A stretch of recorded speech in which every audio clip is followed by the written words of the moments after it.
Hi நண்பா, எல்லாருக்குமே பெரிய வணக்கம். நான் உங்கள் சந்துரு பேசுகிறேன். எல்லோரும் எப்படி இருக்கீங்க? எல்லோரும் சூப்பராக ஹாப்பியாக இருக்கும் நண்பா. நானும் பார்த்தீங்கன்னா சூப்பராக இருக்கேன். விவோவோட எக்ஸ் ஃபோல்ட் 3 ப்ரோ பார்த்தீங்கன்னா நம்ம இந்தியாவில் இன்னைக்கு லான்ச் பண்ணியிருக்காங்க. இதோட ப்ரைஸிங் பார்த்தீங்கன்னா 1,60,000 ரூபாய்க்கு பார்த்தீங்கன்னா லான்ச் பண்ணியிருக்காங்க. இது வந்து பார்த்தீங்கன்னா லான்ச் ப்ரைஸ், ஓகேவா?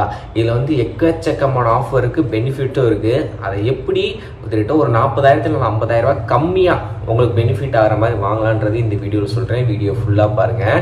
நான் போன இடம் பார்த்தீங்கன்னா நம்ம மதுரை காலவாசல், அதாவது தலப்பாக்கட்டி பிரியாணியை தாண்டணும் 5 பில்டிங் தாண்டணும் விவோவோட எக்ஸ்க்ளூசிவ் ஸ்டோர் இருக்கும். அது பக்கத்தில் காவியா மொபைல்ஸ் இருக்கும். ஸோ விவோ எக்ஸ்க்ளூசிவ் ஸ்டோர் நான் போனது மதுரை காலவாசல் ஏரியாவில். அங்கே பார்த்தீங்கன்னா இதை அன்பாக்சிங் பண்ணி எக்ஸ்பீரியன்ஸ் பண்ணி பார்த்தேன். அதோட ஒரு டீட்டெயில்டான ரிவ்யூ தான் இந்த வீடியோவில் நம்ம பார்க்க போகிறோம். ஸோ ஃபோல்டு அப்படின்னாலே உங்களுக்கு எல்லாருக்கும் தெரியும், சாம்சங்கோட ஃபோல்டு நிறைய நம்ம ப்ராப்ளமாக யூஸ் பண்ணியிருப்போம். நிறைய பேர் உங்கள் ஃப்ரெண்ட் சைடு யூஸ் பண்ணியிருப்பீங்க, நீங்கள் யூஸ் பண்ணிட்டு இருப்பீங்க. விவோ சைடு இருந்து ஒரு ஃபோல்டபுள் டிவைஸ், ஓகேவா? அதுவும் என்னடா ஃபோல்டு 3 ப்ரோ லான்ச் பண்ணுறானே, அப்போ 1-2 எங்கடான்னு பார்த்தா அவன் சைனாவில் லான்ச் பண்ணியிருக்கான். குளோபலாக இப்போ இந்தியாவிலையும் சேர்த்து இந்த 3rd வெர்ஷனை பார்த்தீங்கன்னா லான்ச் பண்ணுறான். பட் இந்தியாவுக்கு விவோ சைடு இருந்து வர ஃபோல்டபுள் டிவைஸ் இதுதான் ஃபஸ்ட்டு, ஓகேவா? ஃபஸ்ட்டு அன்பாக்சிங் பண்ணும் போதே அந்த பாக்ஸோட இதே ப்ரீமியமாக தான் பண்ணியிருந்தாங்க. ஏன்னா 1,60,000 ரூபா கொடுத்து வாங்க போகிறோம் அப்படின்றப்ப பாக்ஸோட பேக்கேஜிங்காக இருக்கட்டும், அன்பாக்ஸ் பண்ணும்போது ஃபீலாக இருக்கட்டும், எல்லாமே பார்த்தீங்கன்னா ப்ரீமியம் லெவலில் கொடுத்துருந்தான். அன்பாக்ஸ் பண்ண உடனே உள்ளே பார்த்தீங்கன்னா மொபைல் தான் இருந்துச்சு. அதுக்கப்புறம் உள்ளே என்னடா இருக்குது அப்படின்னு பார்த்தா 120 வாட்ஸ்க்கான சார்ஜிங் அடாப்டர் கொடுக்குறான். அதுக்கப்புறம் charging cable types to type C cable இருக்குது. அப்புறம் வாரண்டி கார்டு, சிம்மெஜெட்டிக் டூல், அப்புறம் ஒரு கார்டு பார்த்தீங்கன்னா இருந்துச்சு. 120 வாட்ஸ் சார்ஜர் இருக்கு. அப்போ ஃபோன் 120 வாட்ஸ் சார்ஜர்னா அங்கே கிடையாது. இது 100 வாட்ஸ் வரைக்கும் சப்போர்ட் பண்ணோம். ஆனால் 120 வாட்ஸ் சார்ஜிங் அடாப்டர் பார்த்தீங்கன்னா நமக்கு கொடுத்துருக்காங்க. ஸோ அதனால் எந்த பஞ்சாயத்தும் கிடையாது. நம்ம எக்ஸ்ட்ரா இருக்கிறதுனால ஒன்று குறையும் சொல்ல போகிறது கிடையாது. ஃபோனை கையில் தூக்கும் போது அப்படியே லைட் வெயிட்டாக இருக்குது. இப்போ வர எல்லா ஃபோனுமே பார்த்தீங்கன்னா 250 கிராம் கிட்ட நெருக்கிறது. பட் ஃபோல்டபுள் டிவைஸ்ன்றப்ப கண்டிப்பாக ஒரு 270 280 இருக்கும். பட் இது அப்பயுமே ஒரு 250 கிராம்குள்ளே தான் பார்த்தீங்கன்னா இருக்குது. அதை அன்ஃபோல்டு பண்ணும் போது ஏதோ ஸ்லேட்டு மாதிரி இருக்குது. எனக்கு கையில் எடுத்துன்னு அதான் ஃபீல் பண்ணி, எப்பறம் இவ்வளோ ஸ்லிம்மாக இவ்வளோ அப்படியே ஸ்லேடு மாதிரி பண்ணான்றதே எனக்கு தெரில. ஒரு பேனாவை கையில் எடுத்து வைக்கும் போது, ஃபோனு பக்கத்தில் வைக்கும் போது ஈக்குவலாக இருக்குது. ஒரு பால் பாயிண்ட் பென்னும் அந்த ஃபோனோட திக்னஸும் பார்த்தீங்கன்னா ஒரே மாதிரி இருக்குது. அந்த அளவுக்கு ஸ்லிம்மாக லைட் வெயிட்டாக பண்ணியிருக்கான். இன்னொன்று, ஃபோனை நீங்கள் ஃபோல்டு பண்ணிட்டீங்க அப்படின்னா இடையில எந்த ஒரு கேப்புமே தெரில. நீங்கள் பார்த்துருப்பீங்க மற்ற ஃபோல்டபுள் டிவைஸ்லாம் அந்த நடுவுலலாம் பார்த்தீங்கன்னா கேப் இருக்கும், பேப்பரையே உள்ளே சொருகி விட்டு வரலாம். பட் இதை ஃபோல்டு பண்ணிட்டு பேப்பர் உள்ளே வச்சு மடக்கிட்டு இப்படி தொங்க விட்டா அப்படியே ஃபோன் ஆடுது. அவ்வளோ கிரிப்பாக பார்த்தீங்கன்னா பிடிச்சிக்குது. எந்த ஒரு கேப்புமே இல்லை. அந்தளவுக்கு சூப்பராக பண்ணியிருக்கானுங்க. கையில் பிடிக்கும் போது ஃபோல்டு பண்ணுறேன்னா ஏதோ நார்மல் ஃபோனை கையில் பிடிக்கிற மாதிரி தான் இருக்குது. ஸோ அந்தளவுக்கு டிசைன் வைஸ் நிறையா சூப்பராக பக்காவாக பண்ணி பார்த்தீங்கன்னா லான்ச் பண்ணியிருக்கான். ஃபஸ்ட்டு டிஸ்பிளேவை சொல்லிடுறேன். அதை மடக்கினதுக்கப்புறம் குட்டி கோண்டா இருக்குல்ல ஃப்ரண்ட் வியூ டிஸ்பிளே, அது பார்த்தீங்கன்னா 6.8 இன்ச் 6.5 இன்ச் டிஸ்பிளே பார்த்தீங்கன்னா கொடுத்துருக்கான். இதுவும் AMOLED டிஸ்பிளே தான். 120 ஹெர்ட்ஸுக்கான ரெஃப்ரெஷ் ரேட் இருக்குது, ஓகேவா? அதே இது உள்ள அன்ஃபோல்டு பண்ணதுக்கப்புறம் 8 இன்ச்சுக்கான டிஸ்பிளே, அது சாம்சங்கோட டிஸ்பிளே யூஸ் பண்ணியிருக்கானுங்க. 4500 நிட்ஸ் வரைக்கும் பீக் பிரைட்னஸ் லெவல் போகுது. இதுலேயுமே பார்த்தீங்கன்னா உங்களுக்கு பில்லியன்ஸ் ஆஃப் கலர்ஸ் பார்த்தீங்கன்னா ரீப்ரொடியூஸ் பண்ண போகுது. 120 ஹெர்ட்ஸுக்கான ரெஃப்ரெஷ் ரேட் பார்த்தீங்கன்னா இந்த ஒரு டிஸ்பிளே சப்போர்ட் பண்ணுது. இது உள்ளே உள்ளது 2K ரெசல்யூஷன் கொண்ட டிஸ்பிளே. வெளியே அவுட்டரில் உள்ள சின்ன டிஸ்பிளே பார்த்தீங்கன்னா 1.5K ரெசல்யூஷன் கொண்ட டிஸ்பிளே. ஆனால் ரெண்டுமே AMOLED 120 ஹெர்ட்ஸுக்கான ரெஃப்ரெஷ் ரேட் பார்த்தீங்கன்னா சப்போர்ட் பண்ணுது. டால்பி விஷன் சப்போர்ட்டும் பார்த்தீங்கன்னா இருக்குது. ஸோ டிஸ்பிளேல பக்காவாக பார்த்தீங்கன்னா பண்ணியிருக்கானுங்க. அதை அன்ஃபோல்டு பண்ணும் போது மட்டும் லைட்டாக அந்த சென்டராக கிரீஸ் தெரியுது. மற்றபடி ஃபுல்லாக நீங்கள் அன்ஃபோல்டு பண்ணி யூஸ் பண்ண மூவி பார்க்கும்போதாக இருக்கட்டும், எது பார்க்கும்போது அந்த நடுவில் உள்ள கோடு நீங்கள் கேரே பண்ணிக்க வேணாம். அந்தளவுக்கு பார்த்தீங்கன்னா சூப்பராக பண்ணிட்டு டிஸ்பிளேல பண்ணியிருக்கானுங்க. பின்னாடி கேமராக்கு வரும். விவோனாலே கேமரா தானே. விவோட X100 சீரீஸ்லேயே பார்த்தீங்கன்னா பக்காவாக கேமராலாம் தூக்கி சாப்பிட்டானுங்க. இதில் கேமரா என்ன பண்ணியிருக்காங்கன்னா பின்னாடி 3 கேமரா. பிரைமரி 50 மெகாபிக்சல், சோனியோட 50 megapixel sensor with optical image ஸ்டெபிலைசரும் இருக்குது. அல்ட்ரா வைடுமே 50 மெகாபிக்சல். அப்புறம் பெரிஸ்கோப் லென்ஸு 64 மெகாபிக்சல் கொடுத்துருக்கான். 3x வரைக்கும் ஆப்டிகல் ஜூம் போகும். ஃப்ரண்ட் செல்ஃபி, அதாவது வெளியே உள்ள டிஸ்பிளே, சின்ன டிஸ்பிளேல ஒரு செல்ஃபி கேமரா இருக்குது. அதில் 32 மெகாபிக்சல் கேமரா.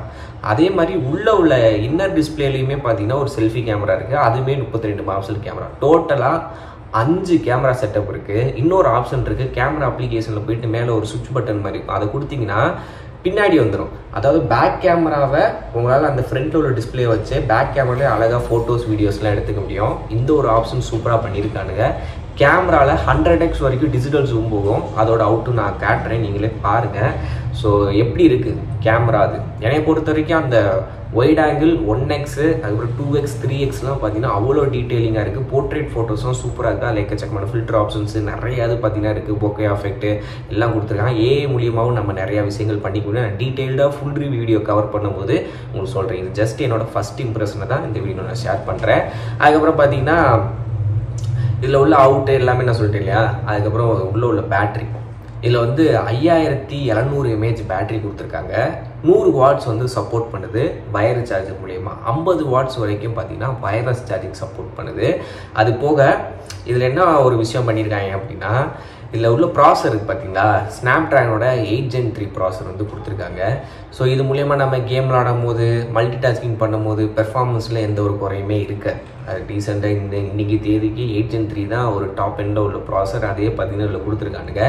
கேமிங் எக்ஸ்பீரியன்ஸ் பார்த்தீங்கன்னா எனக்கு ரொம்பவே விளாண்டு பார்க்கணும்னு ஆசை. பட் அன்றைக்கி என்னால் பண்ண முடியல. பட் ஃபுல் வீடியோவில் நான் கண்டிப்பாக கவர் பண்ணுறேன். டூயல் ஸ்பீக்கர் பார்த்தீங்கன்னா இருக்குது. LPDDR 5x RAM, UFS 4.0 storage option பார்த்தீங்கன்னா கொடுத்துருக்காங்க. அதுக்கப்புறம் இன்னொரு என்னது IPX8க்கான வாட்டர் அண்ட் டஸ்ட் ரெசிஸ்டன்ஸ் சப்போர்ட்டும் இருக்குது. IPX8. ஸோ நல்லா ஞாபகம் வச்சுக்கோங்க, IP68 கிடையாது, IPX8க்கான water and dust resistance support வந்து கொடுத்துருக்காங்க. ஓகேவா? ஸோ இது எல்லாமே பார்த்தீங்கன்னா இந்த ஸ்மார்ட் ஃபோனோட spec details, performance, battery, camera, display, ஓவராலாக அந்த டிசைனாக இருக்கட்டும், ஃபோல்ட் பண்ணும்போது நம்ம கிடைக்கிற எக்ஸ்பீரியன்ஸாக இருக்கட்டும், எல்லாமே பார்த்தீங்கன்னா டாப் நாச்சில் இருக்குது. அதே மாதிரி விலையும் 1,60,000 கிட்ட இருக்கா. ஸோ இதில் நான் சொன்னேன் இல்லையா முன்னாடியே 50,000 வரைக்கும் நமக்கு ஒரு பெனிஃபிட் இருக்குது அப்படின்றது. இதில் என்ன அப்படின்னா ஸ்டோர் ஆஃபர். இப்போ நான் சொன்னது வந்து மதுரையில் காலவாசில் இருக்கிற விவோவோட எக்ஸ்க்ளூசிவ் ஸ்டோர். ஓகேவா? காவியா மொபைல்ஸ் பக்கத்தில் விவோட எக்ஸ்க்ளூசிவ் ஸ்டோர் தலப்பாக்கட்டி பிரியாணி. அங்கே நீங்கள் போயிட்டீங்க அப்படின்னா, நீங்கள் கிரெடிட் கார்டு வச்சுருந்தீங்க அப்படின்னா 10% வரைக்கும் கேஷ்பேக். அப்போது ஒரு 16,000 அதுலேயே பார்த்தீங்கன்னா உங்களுக்கு கிடச்சிடுது. அது போக விவோ தரப்புலேருந்து 20,000 மரப்பில் இன்சூரன்ஸ். அதில் என்ன பெனிஃபிட் அப்படின்னா, உங்கள் ஃபோன் ஒரு வருஷத்துக்குள்ளே என்ன விதமான பிசிக்கல் டேமேஜ்னாலும் ஆகட்டும், தண்ணிக்குள்ளே போட்டாங்க, இல்லை நெருப்பில் விழுந்துருச்சு, மேலே மொட்டை மாலேருந்து கீழே வந்து உடஞ்சி போச்சு, இல்லை உங்கள் குழந்தைங்க அக்கா பிச்சுட்டாங்க அப்படின்னா கூட 1 இயர்க்குள்ளே ஃப்ரீயாக அவங்களே சர்வீஸ் பண்ணி தந்துடுவாங்க. உதாரணத்தை யோசிச்சு பாருங்கள், அந்த ஃபோனில் டிஸ்பிளே உடஞ்சிருச்சுன்னா மினிமம் அதை மாற்ற 40,000 50,000 செலவாகும். பட் நீங்கள் புதுசாக வாங்கும் போது உங்களுக்கு அந்த இன்சூரன்ஸ் போட்டு கொடுக்குறனால 1 இயர்க்குள்ளே என்ன விதமான ஃபிசிக்கல் டேமேஜ்னாலும் பிராண்ட் சைடுலேருந்து உங்களுக்கு புதுசாக உங்களுக்கு மாற்றி கொடுத்துருவாங்க, ரீப்ளேஸ்மெண்ட் பண்ணி கொடுத்துருவாங்க. இது வந்து ஒரு பக்காவான ஒரு பெனிஃபிட். அது ஒரு 20,000 ஆச்சா, 20 + 16 நீங்களே கனெக்ட் பண்ணிக்கோங்க. அதுக்கப்புறம் விவோ தரப்புலேருந்து 5,000 வரைக்கும் கிஃப்ட்டு. அந்த ஸ்டோர் தரப்புலேருந்து ஒரு 5,000 பார்த்தீங்கன்னா ஒரு கிஃப்டாவோ இல்லை கேஷ்பேக்கோ பண்ணி தருவாங்க. அதுலேருந்து ஒரு 10,000, இதுலேருந்து ஒரு 20,000, அதில் ஒரு 16,000, ரெட்டாக ஒரு 46,000 வரைக்கும் பார்த்தீங்கன்னா உங்களுக்கு பெனிஃபிட்டாக இருக்குது. ஸோ அதுக்கப்புறம் மேற்கொண்டு காசு நீங்கள் போட்டு வாங்கிக்க வேண்டியதான். ஸோ இதுதான் பார்த்தீங்கன்னா விவோவோட ஃபோல்டு X3 Pro. ஓகேவா? ஸோ நீங்கள் என்ன நினைக்கிறீங்க? என்னையை பொறுத்த வரைக்கும் ஃபஸ்ட் இம்ப்ரெஷன் ஒரு பெஸ்ட் இம்ப்ரெஷனாக இருந்துச்சு. யூஸ் பண்ணி பார்க்கும்போது நல்லா இருந்துச்சு. முக்கியமாக அந்த ஃபோனோட டிசைன், லைட் வெயிட்டாக அவங்க பண்ணியிருக்கிறது எல்லாமே பார்த்தீங்கன்னா பக்காவாக இருக்குது. ஃபுல் வீடியோ வேணும்னா கேளுங்க, நான் கண்டிப்பாக நம்ம சேனலில் ஒரு வித்தின் ஒரு 10 டேஸில் எப்படியாச்சும் ஃபோனை வாங்கி ரிவ்யூ பண்ணி உங்கள்கிட்ட காட்டுறேன். ஸோ நீங்கள் மதுரையில் இருக்கீங்க அப்படின்னா நம்ம மதுரை காலவாசல் தலப்பாக்கட்டி பிரியாணி தாண்டின உடனே பார்த்தீங்கன்னா விவோட எக்ஸ்க்ளூசிவ் ஸ்டோர் இருக்கும். அங்கே போய் செக் அவுட் பண்ணுங்கள். உங்களுக்கு பெனிஃபிட்டான ஏகப்பட்ட விஷயமா பண்ணி தருவாங்க. ஸோ அவங்களோட அட்ரஸ், டீடைல்ஸ், கான்டாக்ட் நம்பர் எல்லாமே கீழே தரேன். மறக்காம செக் அவுட் பண்ணி பாருங்கள். ஓகே நண்பா, தேங்க்யூ, பை பை.